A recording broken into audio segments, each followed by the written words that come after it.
Start out with an opening statement and take a few of your questions. You guys are probably worn out, so I've got somewhere to be at 4:10, so let's get this over with. Great team effort, compliments to University of Montana. We're up a couple of scores. They battled back. Gresh did a nice job of pushing the ball down the field. We got caught in a couple of coverages. Our goal going into this thing was to kind of take away the run game and limit explosive plays, which we did by and large. They were going to get their yards. That's the nature of what they do. But as I tell our guys every day, stats are for losers. It doesn't matter. There's only one stat that matters, and that's what's on the scoreboard at the end of the day. And so, thought we kind of did what I thought we'd do on offense. I knew they were going to get their share of negative plays, and I knew we were probably going to get our share of explosive runs. And that's kind of how I think that was the tail of the tape in the game. Yeah, it doesn't take away the sting of some of those losses. I think this group of young men is a very resilient group, as I've said many times. And I think we're one of the top, probably 30, 35 teams in the country at our level. And if you look at it, that's probably what we are. And that's doesn't do a lot for those seniors that we sent out today, but we sent them out on top. First time since 2005 that the Bobcats were able to be victorious in this great rivalry here in Bozeman. And that definitely takes some sting off of some of those tight losses. What a game by Tyrell Thomas, right? Yeah, obviously you can see how important he is to the scheme, and would have been nice to have him in Flagstaff a week ago, but youngsters make mistakes and they got to learn, and so he stepped up and did some nice things today, and it was great having Jalen back in the second half as well. You guys were confident right out the gate. What can you say about your guys' preparation for this game? I don't think it's any different than how we prepare any other week. We do some things that are specific and special to this rivalry, but this is a tough group of kids. They got off the mat every single week, and they were game in every single time they went out to compete. And I'm proud to be their coach. It's a tough group of kids.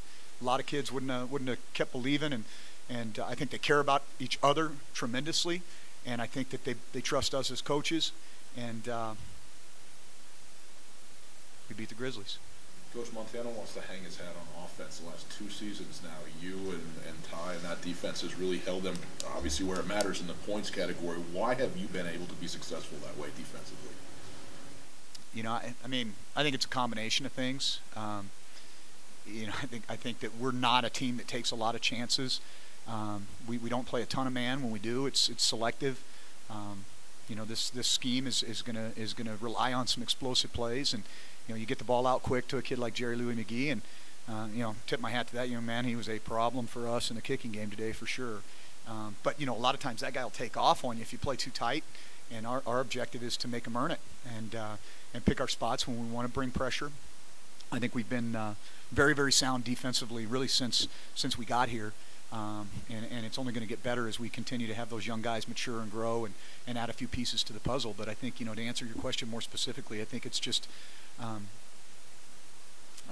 us really doing a good job of getting our guys dialed into formations that they're in, and there's some predictable things that they do, but you got to make plays, and I think that's what they rely on is their playmakers. And I thought we tackled very well today. I thought we were physical. Our safeties came downhill and smacked guys, and you already mentioned Tyrell playing tight coverage, so.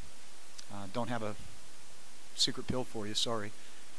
Mac and Drayden kind of seem like they're all the field goals to keep for some of the big snaps. Well, I think those guys are two of our better tacklers and two of our better players, and we were going to have to rely on our best players to make plays in a big game, and they did, and was very proud of the way that they responded. Game plan in terms of putting pressure, it looks like you guys were bringing pressure off the edge, especially with Mac quite often. We got into our nickel package a little bit more in the second half, and we were we kind of held some calls in the first half because we didn't really feel great about all of our personnel nickel-wise in terms of some matchups. And once we got Jalen back and we felt like we could put those guys in a better position, we kind of held a couple pressures. And while we didn't get to him in terms of the sacks, we definitely were able to get some hits on him and affect him in the pass game. Describe what it feels like to get the bear hugs, the dousing, and to watch all these people celebrating after a game like that. Yeah, it's humbling. I think that's how I would describe it. You realize how important this is to people in this state, which, like I said, it's a humbling experience. I'm just the 32nd head coach at Montana State. There's been a bunch before me, and there's going to be some after me. But to know that this game and this fan base is as good as there is in the country at any level, and I feel humbled and proud to be able to, reward their loyalty, and these young men are, they're worthy of their support. Quarterback's playing, especially on that third down and 33 when he picks up 26. And Yeah, that was pretty good. Yeah. We don't have a lot of plays on the call sheet for third down and 26 or 36 or whatever it was, and really we just called kind of a quarterback inside zone. And, they obviously doing what most teams would do in that situation. You're going to play off and try not to give up something over your head. And once he broke the line of scrimmage, he was able to collect a bunch of yards. And Chris is just kind of being Chris, so. Possession 2, the decision to go for it on fourth down, and then obviously pretty atypical formation in terms of doing it. How did you prepare that one up, and why run it in that spot? Why, Chris? Well, that was something we put in this week, and really put it in for a 2-point play. I wonder why. And it was the right time to call it. It was a fourth and manageable. We had a run-pass option there. Spacing route on the outside, a route that we throw a lot out of a traditional formation, and if we didn't like it, we could get out of it, right, Chris? And take the delay of game penalty. But once I call it, I know he's going to dial it up and run it. He's a pretty confident kid, and so you give him that much space, and he needs 3 or 4 yards, he's probably going to get it. Through the snafu with the headsets. I'd rather not. I mean, that's been something that's kind of been an ongoing saga for us. I'll let Casey Fox take that question when he gets here. So no, I'm kidding. I don't know what happened. I think there was a cord that got pulled out in pregame somehow, and they test them ad nauseum before the game. And once we put them on, right? I mean, as soon as we put them on, there was nothing. A bunch of feedback, and so we didn't have them for the first 3 series, and we had the coordinators upstairs and had to scramble them down. And I did a terrible job calling the first series because we gave up 3 points, and then there you go. But we were able to overcome that, just like we were able to overcome a lot of adversity through the course of the season and through the course of this game. When one team's headsets Yeah. are working, the other team So, doesn't then. and it's not like it for a series. I mean, we have to work at it. If it's evident that, hey, this is going to be a while, then they've got to take theirs off, which they did, and then eventually we got our communication back, and so they were able to put theirs on too. How are you able to run the ball so effectively again this year? Because that's what we do. That's our DNA. We're always going to run the ball around here, and we're always going to work on being as good as we can at stopping the run. And if you can run the ball, you can do everything. You can even see late in the game when we threw some glance routes and some slants for first downs. I mean, those safeties are tucked in there pretty tight, and so if you can run the ball, and you're going to have a good chance, and that's what our DNA is going to be around here. What does the game do for your program as you head into your 3rd year next year, and you want to keep taking this thing in the right direction? Yeah, well, I think that we have a good football team, and I think that's evidenced by how competitive we were game in and game out throughout the course of the season. I mean, every game we played went into the 4th quarter, except for games where we won by 2 scores or we lost to Washington State, who's evidently a pretty good football team. And so I think we know we have a ton of guys coming back. We've got a lot of young talent, and we've got to go put some pieces in the recruiting class, and we've got good momentum. And I think the 2018 Bobcats are going to be a pretty good outfit. Good? Thanks, guys. That pass, and then everybody storms the field, goalposts go down, and what's this feel like for you? It's a dream come true. I mean, I remember coming in here as a freshman, looking at the schedule, and I knew this game was coming, and I knew it was at our home stadium, and then this last year, I knew that we could kind of end a streak on.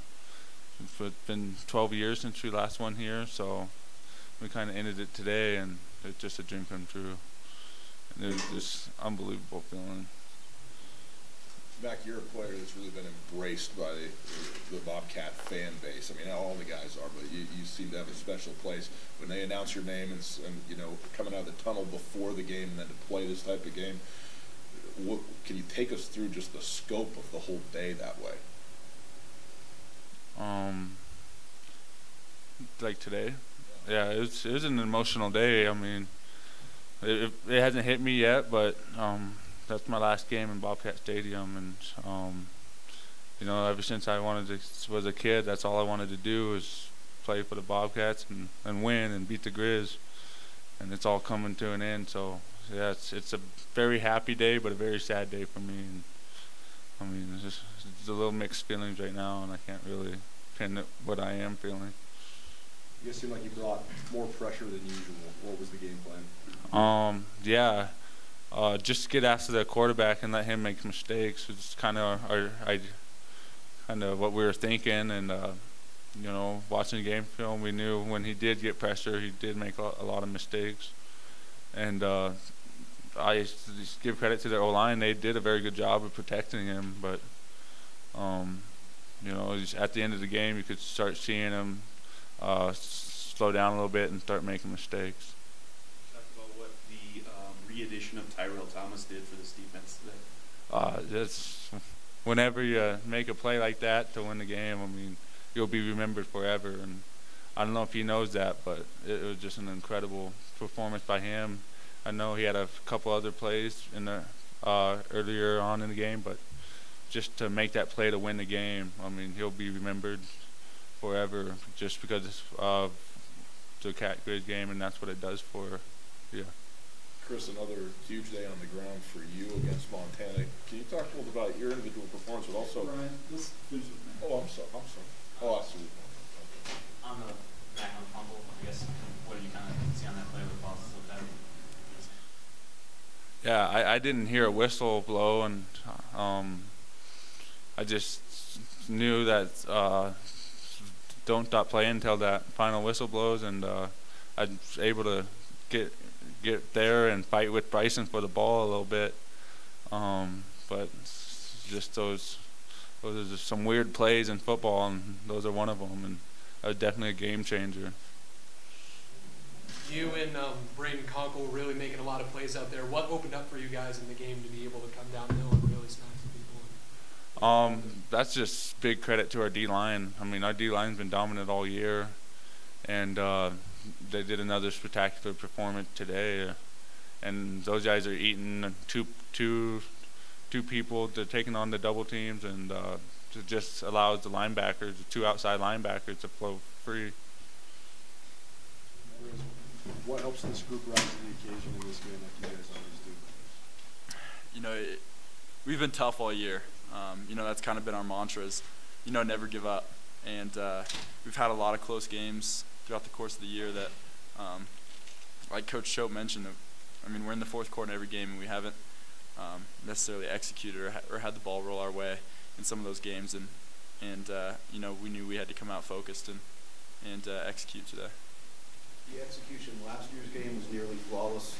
How would you describe today's? You know, I thought we played really well offensively. You know, you can always look back at, oh, should have done this, should have done that. But at the end of the day, we were able to put 31 points up on a really good defense. And you know, it's a credit to Chris, because you know, I saw the play sheet. I think he ran the ball how many times? 25 times. You know, he did a great job today. What does your coaching staff do in terms of motivation to get you guys ready to play? I mean, I know it's obviously a rivalry, but they're doing some stuff as well with your guys' heads. What is it?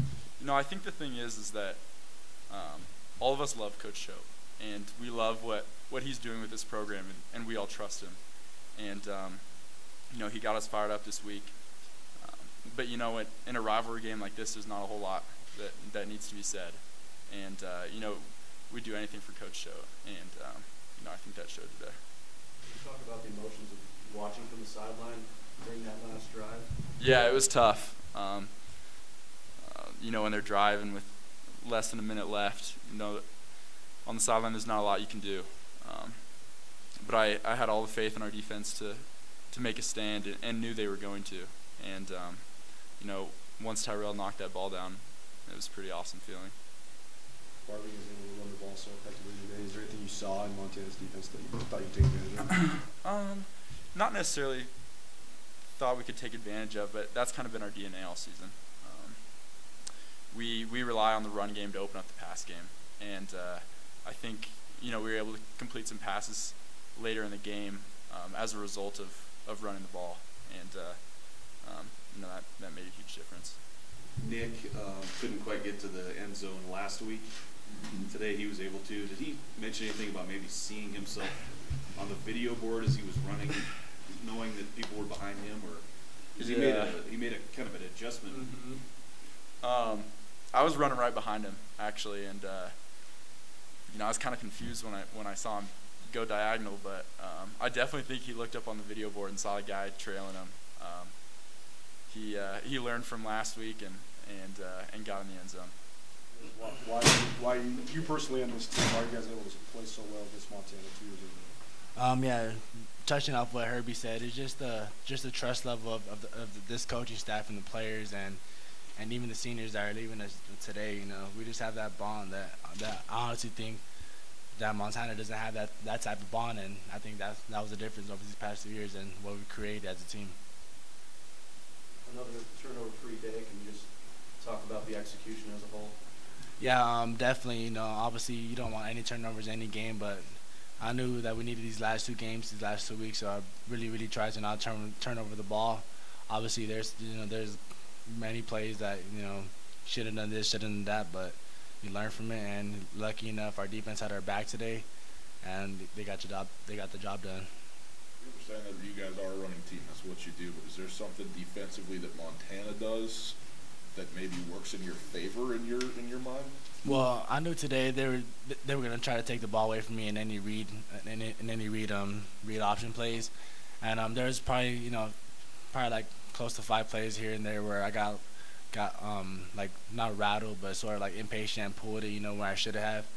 But other than that, they just kind of forced me to give the ball on any replays, and which with that's fine with me. We have Troy and Nick the same, so that's just as equal as good in my eyes. You're able to convert 3rd and 21 and then 3rd and 36, eventually convert that. Can you see that that's deflating for the opposing defense?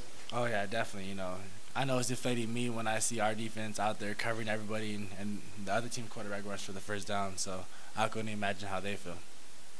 Nick Lassane really picked up steam towards the end of the season.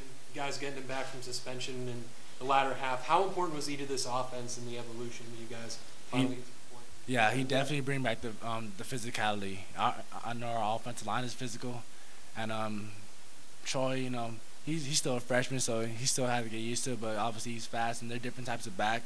But obviously Nick Lassane brings more of a physical mindset in the goal line or in the trenches and any 4th and short opportunities. And how much did that open things up for you throughout the rest of the season? Oh yeah, tremendous. They'll definitely key in on him, and then we could pull it and run outside on him. So it's just very hard for what the defense has to defend. Swinging game play on the 4th down. Were you supposed to snap the ball there, or was that a kind of? Yeah. He told me, Coach Choate just told me to look back at him, and if he give me the up down, we'll just take a delay game and punt it next play.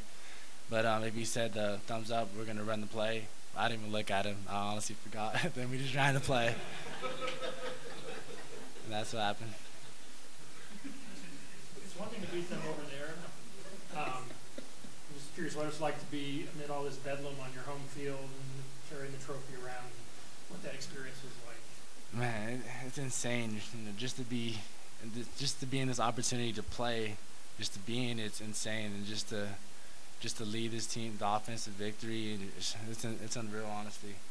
I still haven't really gotten time to celebrate with my teammates, but can't wait to do that later on today and see what happens. But it was just tremendous effort from the whole team, to the special teams, to all the punts, the great punts he had this year in this game, to our defense stepping up, and our offense rushing the way we did, like we always have all year. How you're going to celebrate tonight? I really don't know. I'm worried about this shower first. Do you, what's the next step for you? We've talked a lot about the incremental improvements the last couple of years. What's next for you as you kind of get into that upperclassman range? Yeah, definitely. Even going to this year, my goal was to just make the playoffs and win this game. So I'm 50% on my goals for this year, and obviously I'm still reaching that goal to make playoffs. So that's the one I'm reaching the most next year. You're 2-0 as a starting quarterback against Montana the last 30 years. There's not a lot of Bobcat quarterbacks who can say that. What does that mean to you? I mean, it means a lot. It was kind of hard for me to understand the rivalry last year. Coming from California and all that. But even after the game, I didn't really realize it until some months passed.